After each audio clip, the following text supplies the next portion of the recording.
aos nossos sermões no Evangelho de João. E eu quero pedir à igreja que abra comigo João 17, versículo 12. Nós iremos meditar apenas no versículo 12 de João 17. Desde já, peço a paciência e a muita atenção da igreja, porque hoje vai ser um sermão muito conceitual. Quando a gente começou a exposição de João, eu falei que o Evangelho de João ele é muito profundo. E vai ter sermões que são mais práticos e aqueles que são mais conceituais. Hoje vai ser muito conceitual. Peço muita atenção dos irmãos. Mas, lógico, como isso aqui é uma pregação, não é uma palestra, haverá, por óbvio, aplicações que não podem faltar num sermão.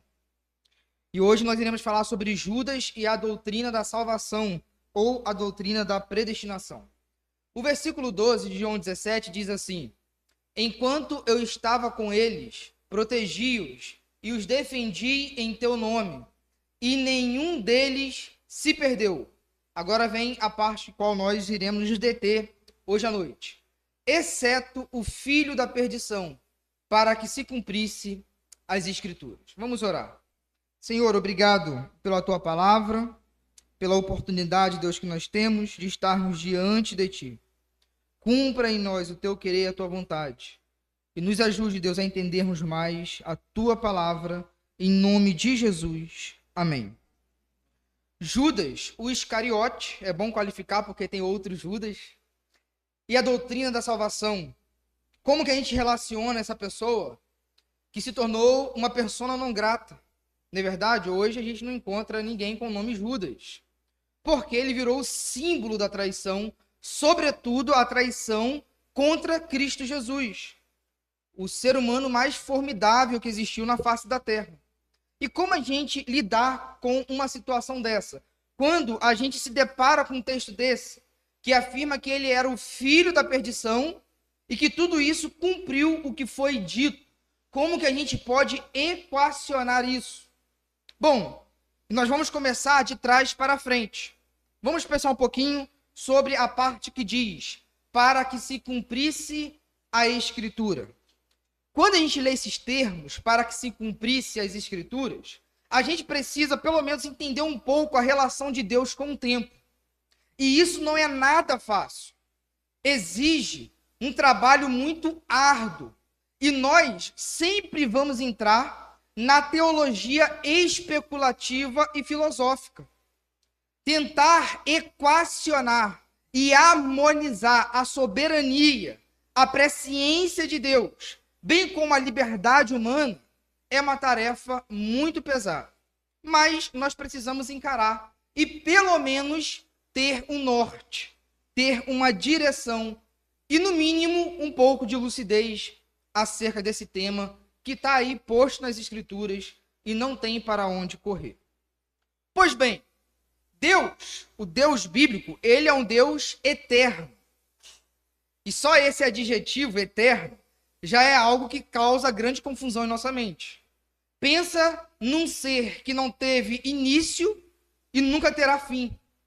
A nossa mente não concebe isso. A gente sempre parte do ponto de partida de um start, de um gênesis, de uma criação, de um início. Mas Deus foge dessas categorias. Ele é eterno. E como ele é eterno, o passado, o presente e o futuro estão todos simultaneamente diante dele. Nós estamos inseridos numa sucessão de eventos. Nós fazemos trânsitos de pontos temporais entre o A e o B, entre o ontem e hoje, e entre o hoje e o amanhã. Nós não estamos simultaneamente nesses aspectos do tempo. Nós somos seres finitos, temporais. O tempo, ele gera sobre nós efeitos, mas em Deus não. Isso é o que a teologia chamou de eterno agora. Diante de Deus há sempre o eterno agora. O passado, o presente e o futuro estão simultaneamente postos diante de Deus. Deus não sofre sucessão com o tempo. Ele conhece o início e o fim. Por isso que João vai falar que Jesus ele é o alfa e o ômega. É a abertura do alfabeto grego bem como o fechamento, o término desse alfabeto. Ele é o início e o fim. Todo o tempo está em suas mãos. E como Deus é eterno e conhece todo o tempo, inclusive aquilo que ainda haverá de existir, da nossa perspectiva, uma linguagem determinista é inescapável. Porque Deus fala com muita propriedade e com um grau de certeza absurdo, impressionante, milimétrico, e não erra. E quando Deus fala o que haverá de vir a partir do nosso ponto temporal, logo parece-nos que aquilo está pré-determinado, está prefixado de tal maneira que não poderia ocorrer outra coisa. E essa linguagem determinista faz parte de um Deus eterno, soberano e todo-poderoso. Afinal de contas, ele de fato determina muitas coisas. Mas a questão é, Deus determina todas as coisas? Porque a mesma Escritura, que tem essa linguagem de peso determinístico, e que fala e aponta para esse Deus eterno, é a mesma Escritura que aponta para a responsabilidade real do ser humano. É a mesma Escritura que fala que nós somos responsáveis pelas nossas decisões. Então há uma tensão. Deus sabe o que haverá de vir, mas nós somos responsáveis pela decisão que nós tomamos. Até aqui há uma tensão. E agora eu peço atenção para os irmãos para o seguinte, o que eu irei falar. Posto isso, Deus é soberano, Deus sabe de todas as coisas, não obstante, nós somos responsáveis. É preciso nós mantermos esta atenção sem perder a soberania divina ou a responsabilidade humana. Assim, nós não podemos cair no erro de acharmos que a liberdade humana é um véu à presciência divina, como o teísmo aberto ensina. O que é o teísmo aberto? Ele advoga o seguinte: para o homem ser livre, Deus não pode conhecer o futuro. Porque se Deus conhece o futuro, o homem não é livre. Ele tem que fazer o que está prescrito por Deus. E aí tem alguns teólogos, graças a Deus, essa teologia está em decadência. Mas 2 a 3 décadas atrás no Brasil estava borbulhando. Teísmo aberto. Deus não conhece o futuro. Deus sabe simplesmente o que nós sabemos hoje. Deus está caminhando no limite do tempo. O que existe é o hoje. Deus sabe tudo o que é para saber. O ontem ele sabe tudo. A sua memória não falha. Mas o daqui a 10 minutos Deus não sabe. Mas isso abre mão da soberania divina. E nós não podemos cair nesse erro. Porque as Escrituras falam com muita propriedade que o futuro está posto diante de Deus. Mas nós também não podemos cair no erro oposto. De achar que Deus só sabe o futuro porque ele predeterminou, porque ele escreveu. Aí anula a liberdade humana, bem como a responsabilidade das nossas decisões. O primeiro grupo, o teísmo aberto, enfatiza a liberdade humana. E Deus está preso no tempo. O segundo grupo vai falar que Deus sabe o futuro sim, mas só sabe porque ele predeterminou as ações humanas. Deus não tem capacidade de saber sem predeterminar. E aí nós colocamos em Deus uma limitação. Nós vamos advogar que Deus sabe o futuro pela sua presciência, que é um aspecto da sua onisciência, e que ele conhece o futuro sem precisar determinar exaustivamente todas as decisões humanas. E como que Deus conhece o futuro sem determinar? Porque Deus, ele é eterno, é perfeito e ele tem todo o conhecimento. E o seu conhecimento do tempo está baseado na perfeição do seu ser. Deus não está olhando um túnel esperando a gente tomar uma decisão para saber. Deus conhece a decisão de antes mesmo de nós tomarmos essa decisão.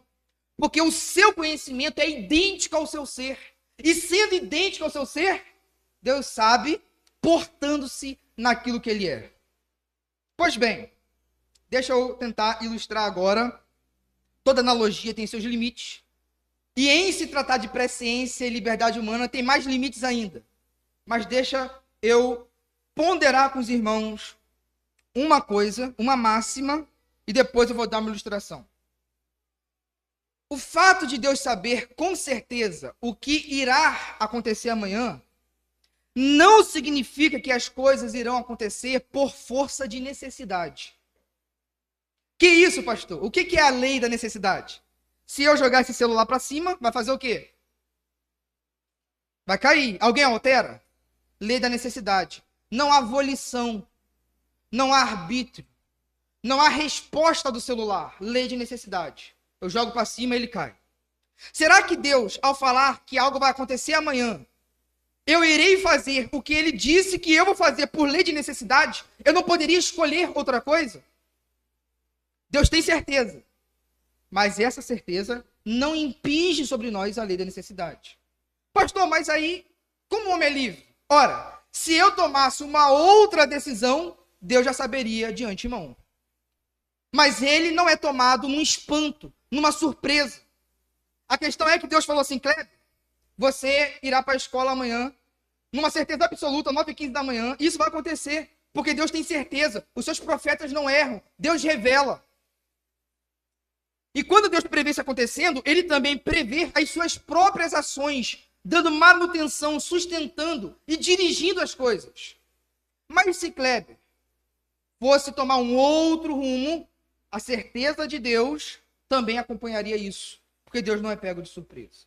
Agora, deixa eu dar uma ilustração, como eu disse, toda analogia tem os seus limites.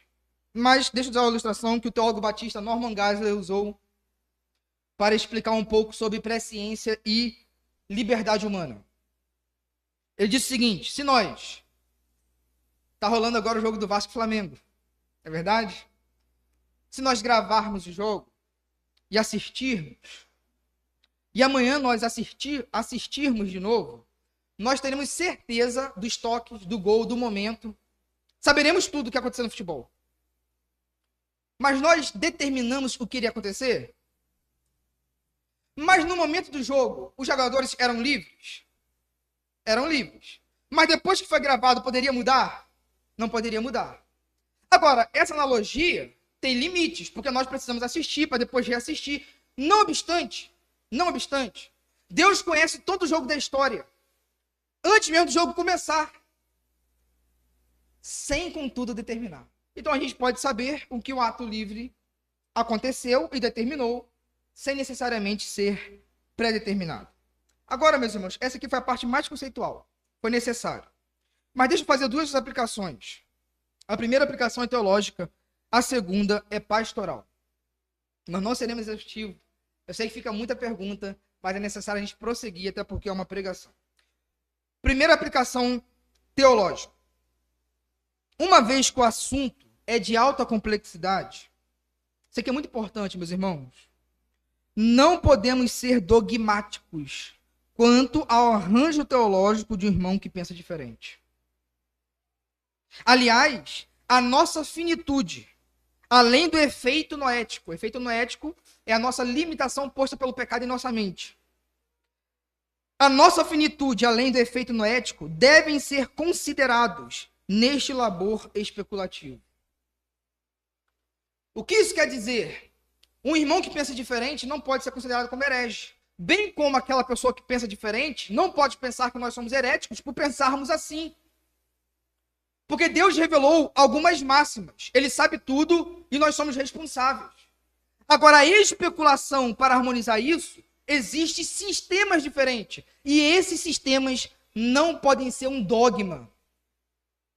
Por isso, meus irmãos, nós precisamos ter muito cuidado. Nós vamos certamente pensar um pouco diferente dos nossos irmãos calvinistas. No entanto, observe a qualificação que eu dei. Irmãos. Não são outros. São irmãos. Isso é muito importante. Agora, uma aplicação pastoral. Esse texto que João falou que se cumpriu foi escrito lá no Salmo 41, versículo 9. Um texto de séculos antes de Judas existir. E mesmo assim, Judas fez o que foi predito. Qual é a aplicação pastoral que eu quero trazer para os irmãos? Apesar das incertezas políticas, econômicas, familiares, eclesiásticas, humanitárias, nos corroer por dentro e gerar ansiedade na sociedade, precisamos aprender a confiar nos últimos capítulos de Apocalipse. Terminará tudo bem. As profecias acerca do futuro têm a mesma fonte daquelas que foram proferidas no passado e que já se cumpriram. Meus irmãos, isso deve gerar em nós um conforto e um descanso psicológico enorme. Se nós não soubéssemos o que nos guarda amanhã, nós entraríamos numa ansiedade perene, num conflito, numa crise existencial. Mas nós sabemos a finalidade da história humana e para onde a história humana está caminhando. E isso é uma certeza. A mesma certeza que predisse acerca de Judas séculos antes, foi a mesma certeza que proferiu as profecias acerca do fim do mundo. E isso deve gerar em nós paz e tranquilidade. Porque o amanhã é uma surpresa para a gente. O amanhã gera calafrio em nós, mas não em Deus. Deus tem a rédea da história em suas mãos. Dito isto, vamos agora para a parte que diz, exceto o filho da perdição. Meus irmãos, quando a gente lê isso e simplesmente fecha as escrituras, não fica uma pulga atrás da orelha? Gente, filho da perdição? Será que Deus fabricou Judas para ser perdido, para ser condenado para o inferno? Será que Deus trouxe a existência desse ser humano justamente para atrair Jesus? O que a expressão, o que essa locução tem a nos dizer? Será que Judas foi predestinado? Ou será que ele poderia se arrepender e tomar um outro caminho? Para isso, nós precisamos entender o que o termo filho quer dizer nas Escrituras. E existem pelo menos 6 conotações. O termo filho tem, no mínimo, 6 conotações nas Escrituras. Eu vou falar um por um, mas o X da questão estará no último e também no penúltimo. Filho, nas Escrituras, significa um filho direto de alguém. Por exemplo, Gênesis, capítulo 5, versículo 3, fala: aos 130 anos, Adão teve um filho chamado Sete. Ou seja, um filho direto. É aquele sentido mais primário que nós temos. O segundo sentido de filho é descendência ou linhagem. Em Mateus 1, 20, diz assim: enquanto ele pensava nisso, um anjo do Senhor lhe apareceu em sonho e disse: José, que é o pai de Jesus, filho de Davi, não tenha medo de receber Maria como esposa. Filho de Davi, descendência, linhagem. Já não é um filho direto, é indireto. Tem o mesmo sangue, assim como os fariseus e os judeus diziam que era filho de Abraão. Descendência. Esse é o segundo sentido. Qual é o terceiro sentido? Pertencimento ou filiação a uma classe social ou religiosa. É alguém que se identifica com um grupo social. Por exemplo, Lucas capítulo 11, versículo 19. Jesus contrariou os religiosos dizendo o seguinte: se eu expulso demônios por Beelzebu, por quem os filhos de vocês os expulsam, ou seja, os seus discípulos, aqueles que seguem a escola de vocês, expulsam o demônio em nome de quem? Esse é o terceiro sentido do termo filho. O quarto, o filho, pode significar adoção. Por exemplo, Mateus 13, 55. Não é este o filho do carpinteiro? Mas a gente sabe que Jesus não foi filho direto de José, mas foi adotado. E legalmente José era o pai de Jesus. Bem como, no sentido de adoção espiritual, nós somos filhos de Deus por adoção. Mas ninguém aqui tem a natureza de Deus gerado diretamente. Correto? Então nós somos filhos por adoção. Agora é que vem o X da questão. As duas últimas questões. Essas duas últimas conotações estão relacionadas. E as duas cabem em Judas. No entanto, nós precisamos entender qual é a ordem dos fatores. E nesse sentido, altera-se o resultado. A quinta concepção de filho é o seguinte: alguém destinado a um fim. Ou seja, será que Judas era um filho no sentido de ser destinado à perdição? Por exemplo, Efésios capítulo 2, versículo 3 diz assim: e éramos, por naturezas, filho da ira. Ou seja, destinados à ira. Por natureza, nós éramos destinados, filhos à ira. É nesse sentido que João está escrevendo acerca de Judas? Até é, mas no sentido secundário. Porque o primeiro sentido, é o que nós vamos defender aqui essa noite, é que o sentido de filho significa alguém que tomou característica de algo, e por isso é chamado de filho de alguma coisa. Observe em 1 Reis, capítulo 21, 10. Olha o que diz as Escrituras.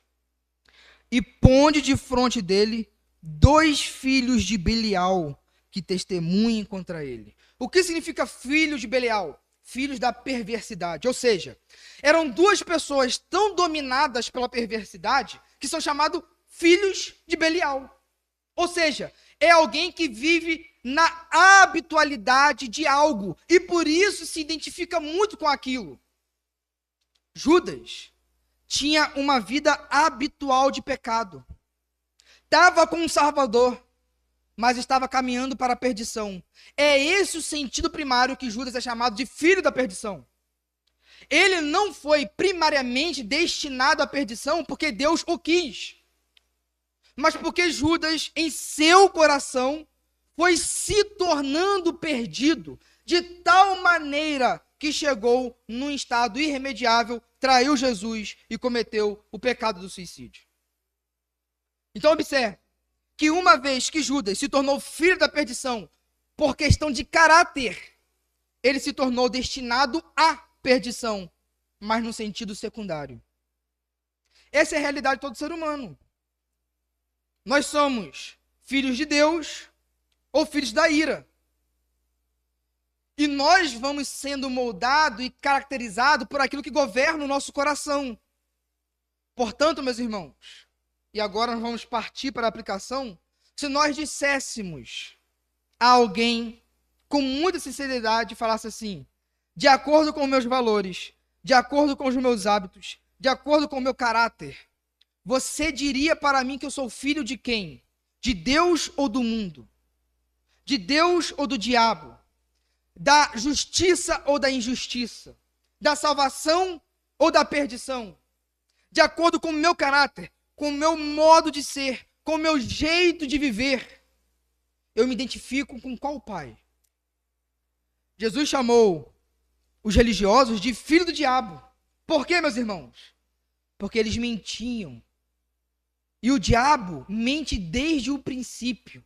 Eles se identificaram com a pessoa que estava governando seus corações. O diabo, o maligno. É nesse sentido, meus irmãos, então, que João é destinado como filho da ira. Por quê? Porque, primeiro, ele se tornou filho da perdição em seu próprio coração.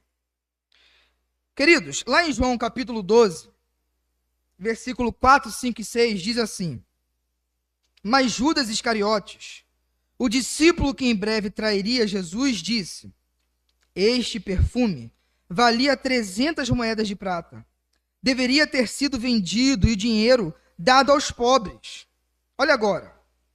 Não que ele se importasse com os pobres. Na verdade, era ladrão. E como responsável pelo dinheiro dos discípulos, observe, muitas vezes roubava uma parte para si. Judas era o tesoureiro do grupo e sempre roubava uma parte para si. Observe que desde sempre Judas é caracterizado pela perdição. Observe que a conduta de Judas dentro do colégio apostólico não correspondia ao seu chamado para ser santo. Então observe que é Judas que se coloca nessa condição. Mas Deus é soberano. E mesmo o homem rebelde e ímpio cumpre os seus desígnios e os seus propósitos. Portanto, Judas foi livre para trair Jesus. Mas a traição de Judas já estava tecido na divina providência e resultou na beleza da cruz do nosso Salvador. Queridos, mais uma vez eu pergunto como aplicação: se nós fôssemos julgados pela nossa característica, a quem seríamos chamados? Pelo nome de qual pai as pessoas nos chamariam? Isso é importante para nós avaliarmos a condição do nosso coração e da nossa fé. Agora, meus irmãos, observe comigo o seguinte. Na doutrina da salvação, geralmente discute-se 5 pontos, que eles são intercalados. E nós vamos ver brevemente esses 5 pontos e relacionar com Judas. A primeira, que é um ponto pacífico entre arminianos e calvinistas, é que o ser humano é totalmente depravado. Isso é um ponto pacífico. E o que significa o ser humano ser totalmente depravado? Significa que todas as áreas da constituição humana foi afetada pelo pecado. As nossas emoções, as nossas volições, os nossos desejos, o nosso corpo, a nossa mente, a nossa imaginação, os nossos amores, está tudo infectado pelo pecado. E como tal, nada do que a gente produza possa satisfazer as exigências justas de Deus, porque Deus é santo e nós estamos maculados nas obras mais belas e lindas com o pecado. Inclusive, Isaías vai falar que as nossas obras de justiça não passam de trapo, de imundícia. E nesse sentido soteriológico da doutrina da salvação, o ser humano não tem livre-arbítrio. Você não pode escolher Deus de per si, na condição de si mesmo. Se Deus não antecede a nossa escolha, se Deus não vem ao nosso encontro, nenhum ser humano escolheria Deus. Porque o ser humano entregue a si mesmo é Romanos 1. É pecado, é abismo atrás de abismo. O curso da nossa vida, o curso do nosso coração é só para baixo. Se o Espírito Santo sair de você, se a providência divina parar de te cercar, você vai rolar na lama. Por quê, meus irmãos? Porque nós somos pecadores. Nós amamos aquilo que Deus odeia. Por natureza. A criança entrega a si mesmo. Os primeiros atos serão maliciosos, serão pecaminosos. A gente insiste em ensinar a disciplina, e mesmo assim a criança pequenininha irá te enfrentar e dizer não para você. É da espécie humana. Tornou-se ser natural ser inimigo de Deus. Agora é importante fazer uma ressalva. Nós não somos originalmente mal. Originalmente o ser humano é bom, porque Deus criou todas as coisas são boas. Mas a partir de Adão e da queda, nós nos tornamos naturalmente mal. A redenção e a escatologia vai apontar para o fato de que nós seremos resgatados e voltaremos para o estado original. Qual é o estado original?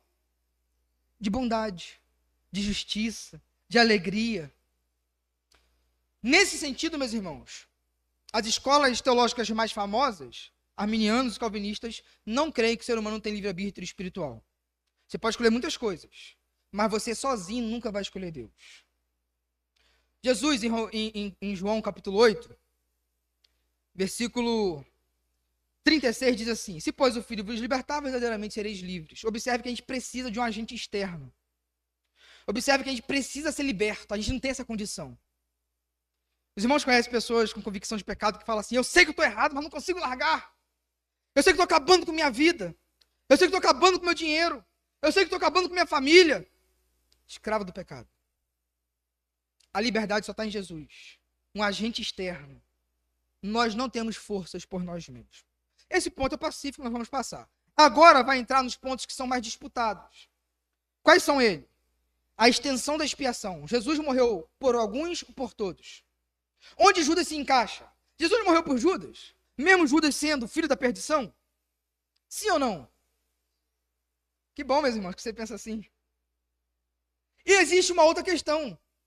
A expiação é limitada ou ilimitada? Ou seja, é para todos ou é para alguns? A eleição é incondicional ou é condicionada a algo? A graça é resistível ou irresistível? E uma vez salvo, perde-se a salvação ou não? São esses 4 pontos que a gente vai ver. Eu sei que falta 15 minutos, nós vamos andar rapidinho e vamos encerrar o sermão. Acompanhe comigo. Expiação ilimitada. É o que nós vamos defender aqui enquanto igreja. Inclusive, está escrito em nossa declaração doutrinária da Convenção Batista que Cristo Jesus morreu por todos os homens. E é isso que nós vamos defender aqui essa noite.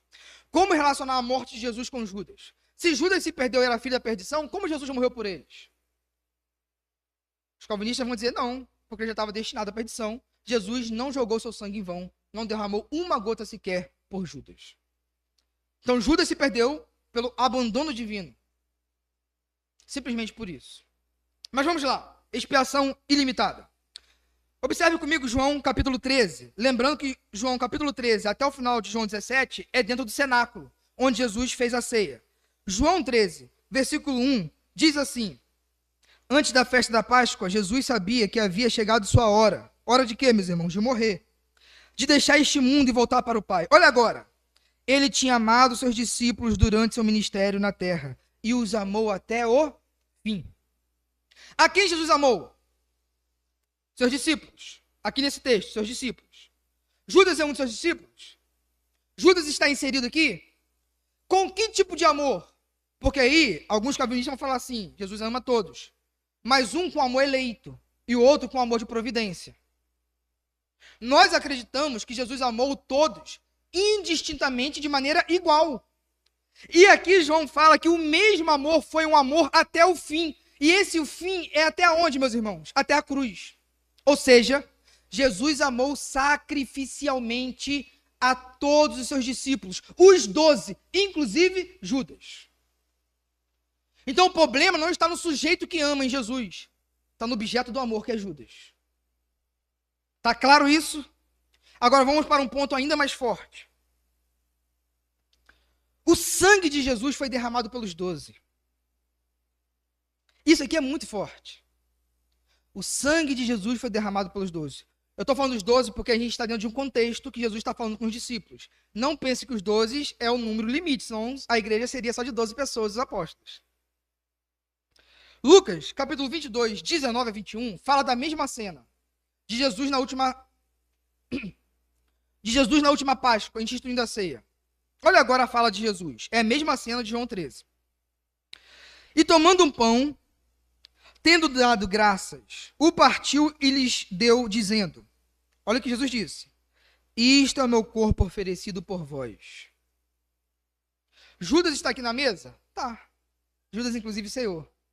Esse vós, esse pronome, se refere a quem? Aos 12. E Jesus fala, este é o meu corpo partido por vós. Então Jesus morreu por aquele que se perdeu.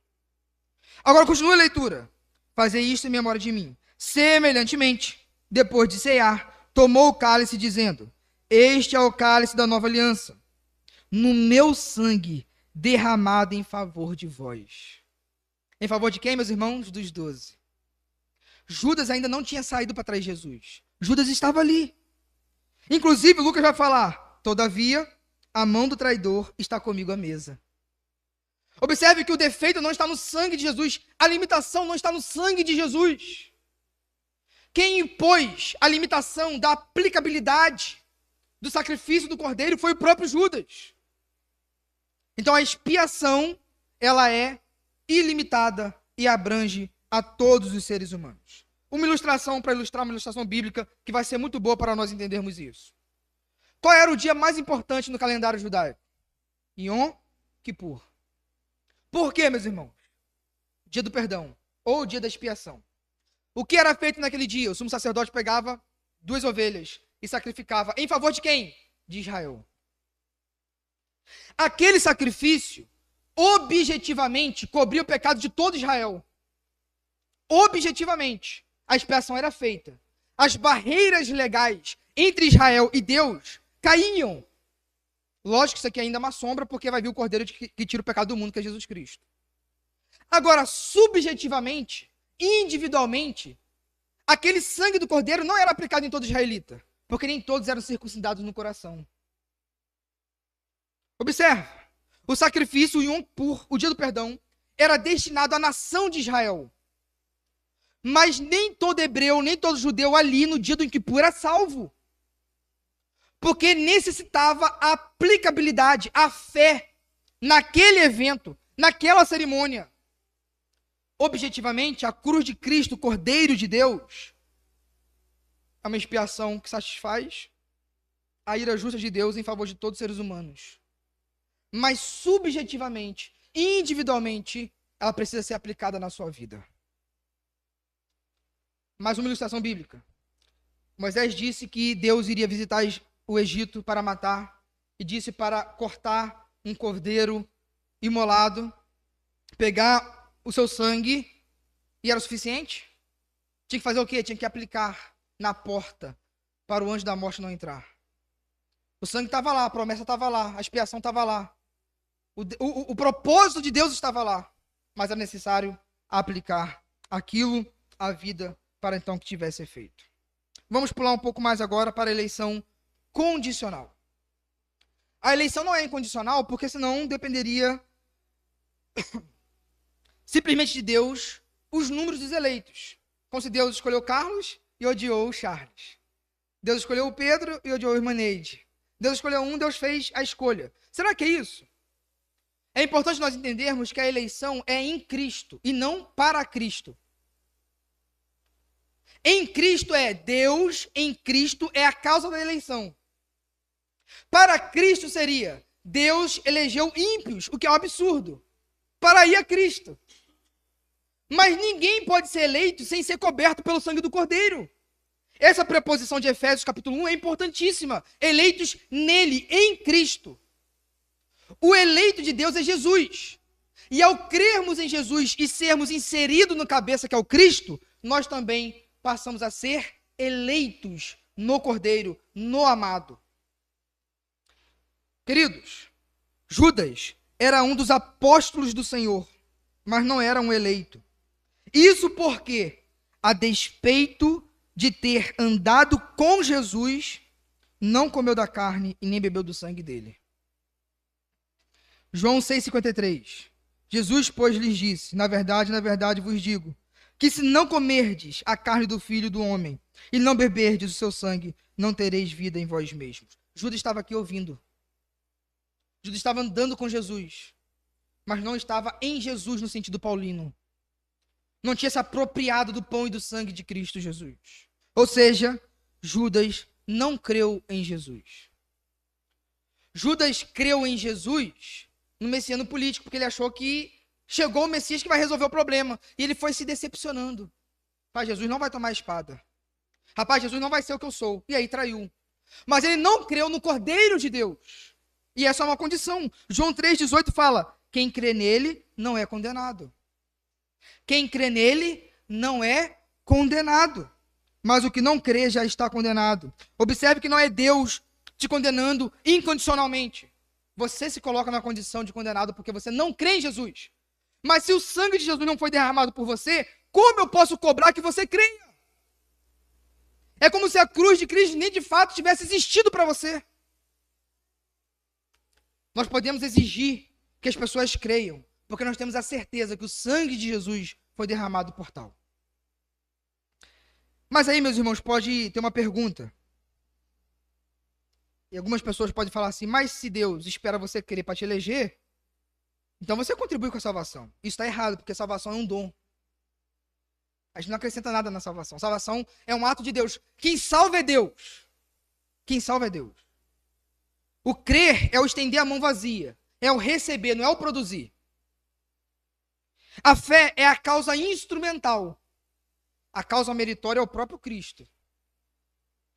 A causa material é a graça divina.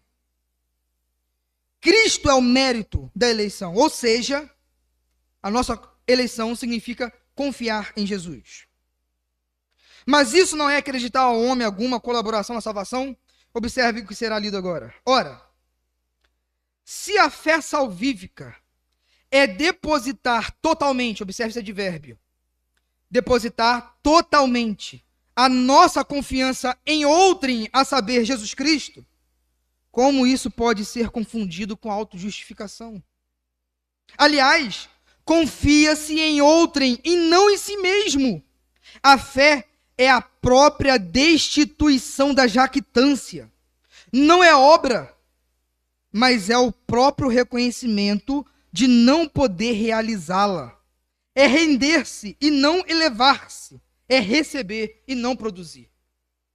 Fé é confiar em outro, não em si mesmo. como que isso gera orgulho, como que isso significa produzir a própria salvação, se você reconhece, eu não posso me salvar, se você descansa totalmente em Cristo Jesus.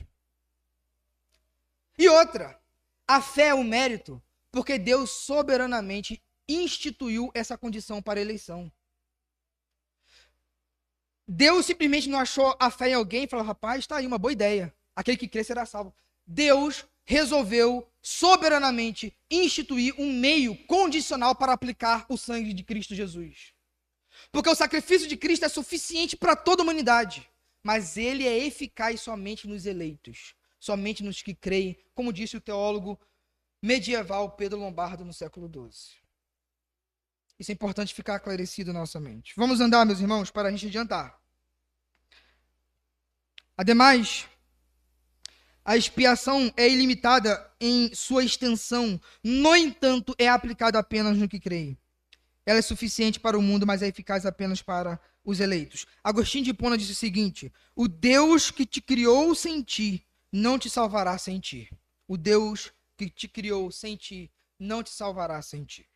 Agora vamos para a graça resistível, que é o penúltimo ponto, e a gente vai para o último. A graça resistível, eu também não irei me ater muito.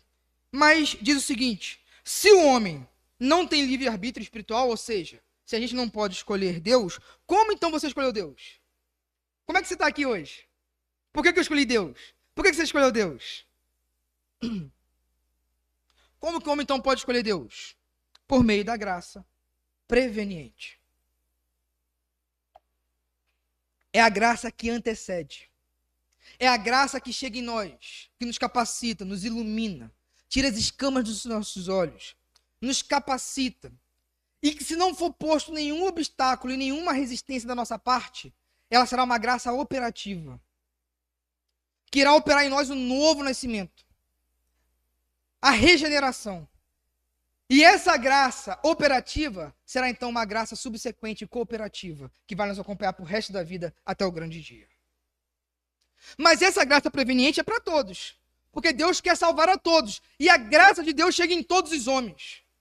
E se essa graça de Deus nos conduz à salvação, nos eleva, nos empurra para a salvação, porque nem todos então são salvos? Porque ela é irresistível. A graça de Deus, Tito 2:1, fala que se manifestou o Salvador a todos os homens.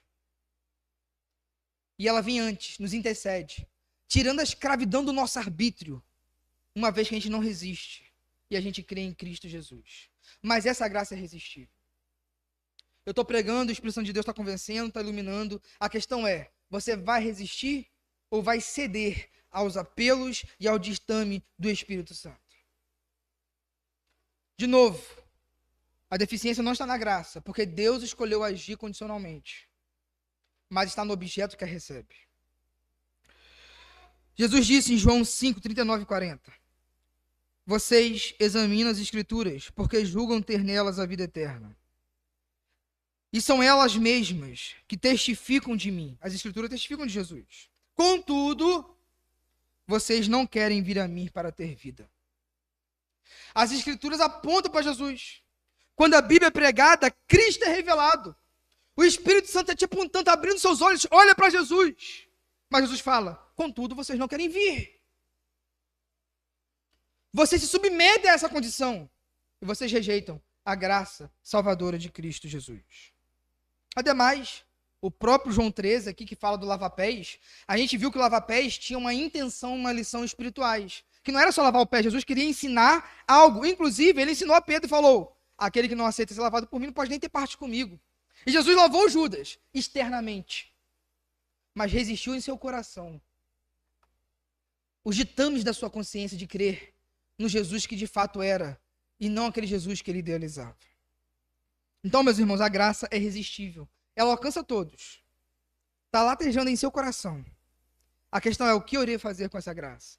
Faça como o apóstolo Paulo, que a graça do Senhor não se tornou vã para com ele, não se torna vã para conosco também. Por fim, nós vamos concluir dizendo que uma vez em Cristo Jesus, eternamente, nós estamos seguros por ele.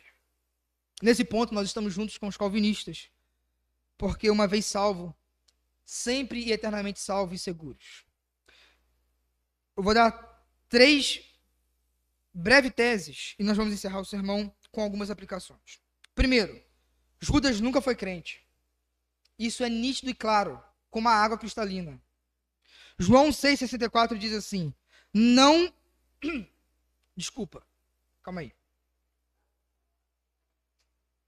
João 6,64 diz assim, mas há descrente entre vocês. Isso aqui é Jesus falando com os apóstolos. Ora, Jesus sabia, desde o princípio, desde o início, quais eram os que não criam e quem iria traí-lo.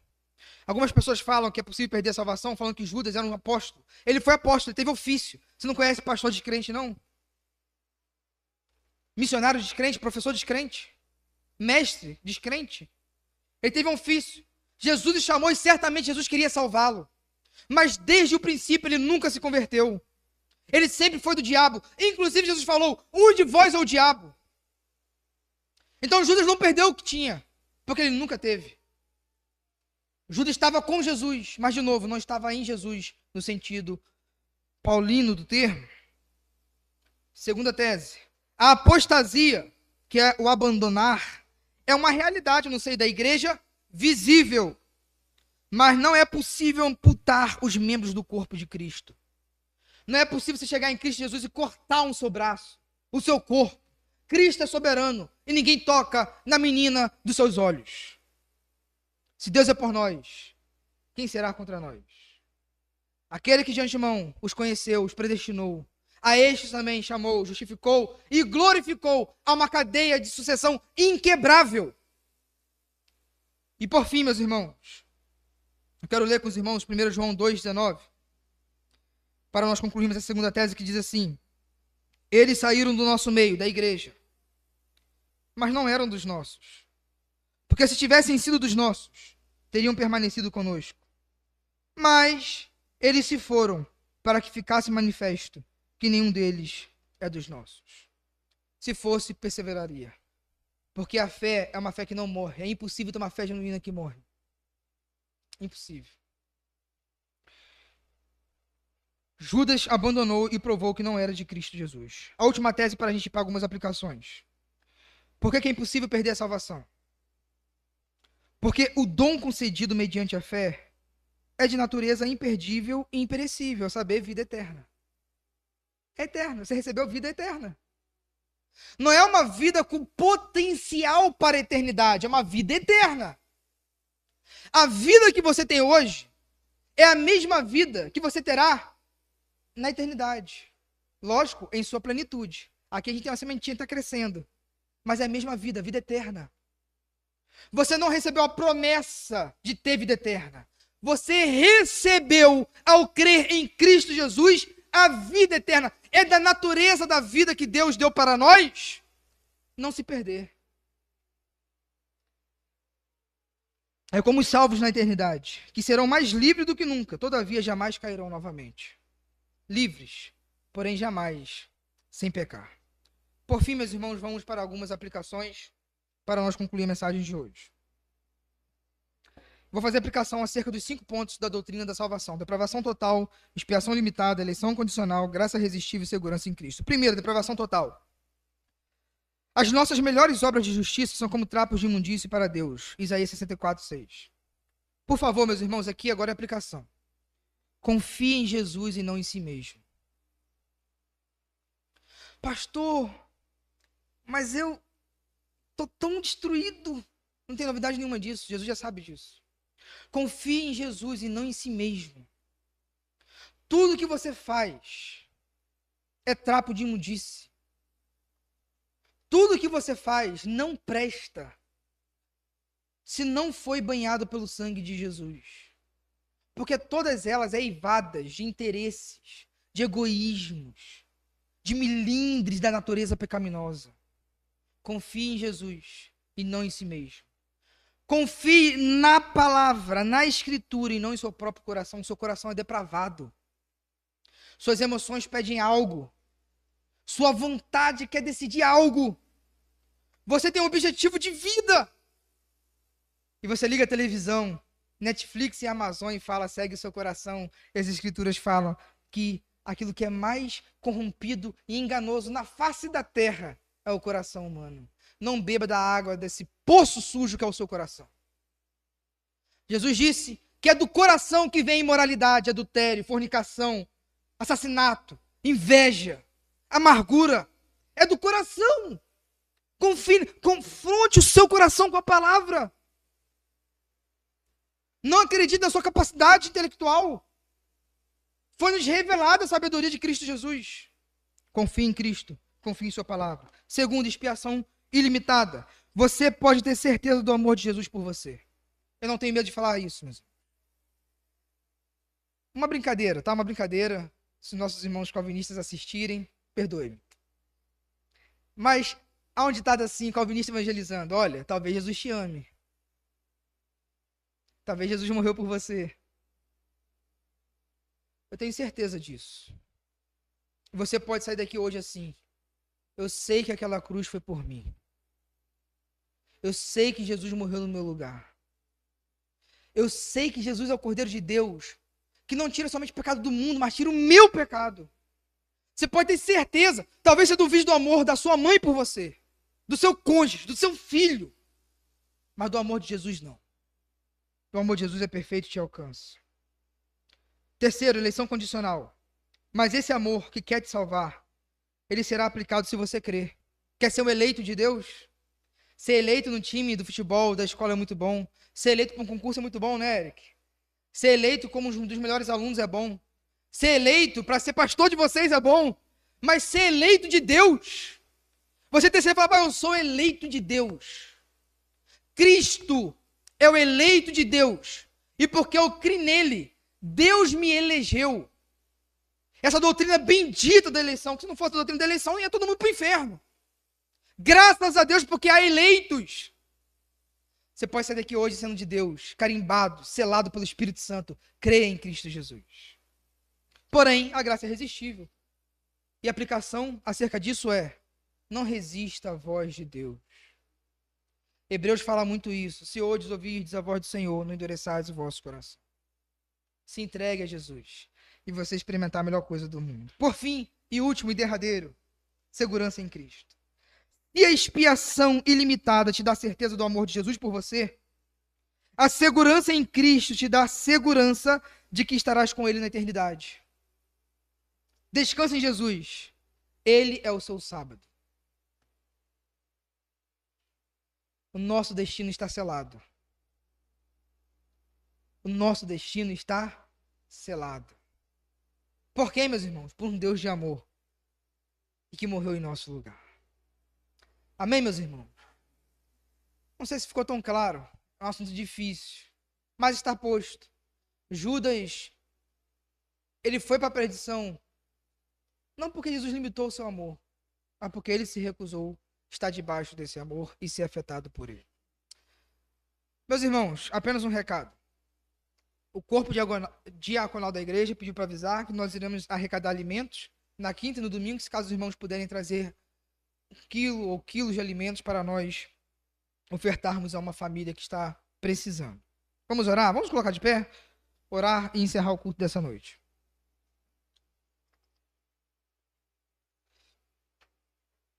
Pedir ao irmão Charles que esteja orando.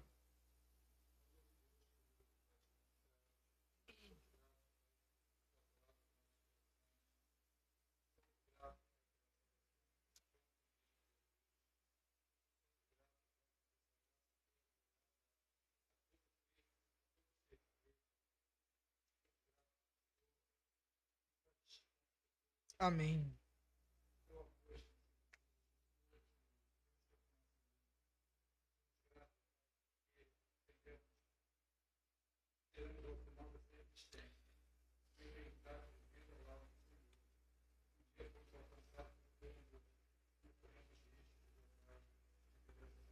Amém.